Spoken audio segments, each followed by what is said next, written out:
नमस्कार दोस्तों, राधे राधे।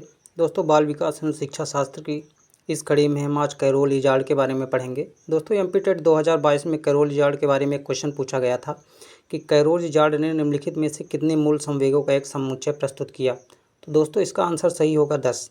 अब वो कौन कौन से संवेग हैं 10, उसके बारे में पढ़ेंगे। इन्होंने एक पैमाना भी दिया था, उसके बारे में पढ़ेंगे, और इनकी एक संपूर्ण थ्योरी भावनात्मक सिद्धांत दिया था जिसे विभेदक सिद्धांत भी कहा जाता है, और पैमाना दिया था। ठीक है, और उन 10 मूल संवेगों के बारे में पढ़ेंगे। तो आइए चलते हैं।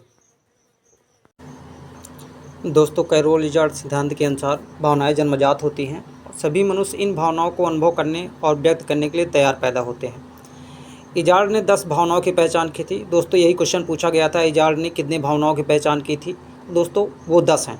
कौन कौन से हैं दोस्तों? भय, क्रोध, शर्म, अवमानना, घृणा, अपराध, संकट, रुचि, आश्चर्य और खुशी शामिल है। तो दोस्तों, समझ ही आ गया होगा कि कौन कौन सी 10 हैं। भय, क्रोध, शर्म, अवमानना, घृणा, अपराध, संकट, रुचि, आश्चर्य और खुशी शामिल है। दोस्तों, इजार्ड का मानना था कि ये 10 भावनाएं किसी बच्चे के सामाजिक सीखने के कारण नहीं बल्कि अनुकूली व्यवहार के रूप में उभरती हैं। अगला है दोस्तों, इजार्ड के मुताबिक इन भावनाओं को अधिक बुनियादी भावनाओं में नहीं बदला जा सकता, लेकिन इन्हें अन्य भावनाओं को उत्पन्न करने के लिए जोड़ा जा सकता है। दोस्तों, इजार्ड ने एक पैमाना भी दिया था जिसे भावना पैमाना कहा जाता है, और इसी को DES पैमाना भी कहा जाता है, जिसका इस्तेमाल दोस्तों किसी व्यक्ति की भावनाओं को मापने के लिए किया जाता है। अगला है दोस्तों, इजार्ड के मुताबिक 2-3 साल की उम्र के आसपास अपराध बोध और शर्म जैसी आश्रित भावनाओं का विकास सामाजिक अनुभवों और सामाजिक संज्ञानात्मक प्रणालियों की परिपक्वता का परिणाम होता है।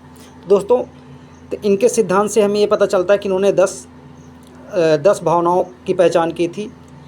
कौन कौन सी थी वो दोस्तों? भय, क्रोध, शर्म, अवमानना, घृणा, अपराध, संकट, रुचि, आश्चर्य और खुशी। दोस्तों, इनके सिद्धांत को विभेदक सिद्धांत भी कहा जाता है और भावना का सिद्धांत भी कहा जाता है।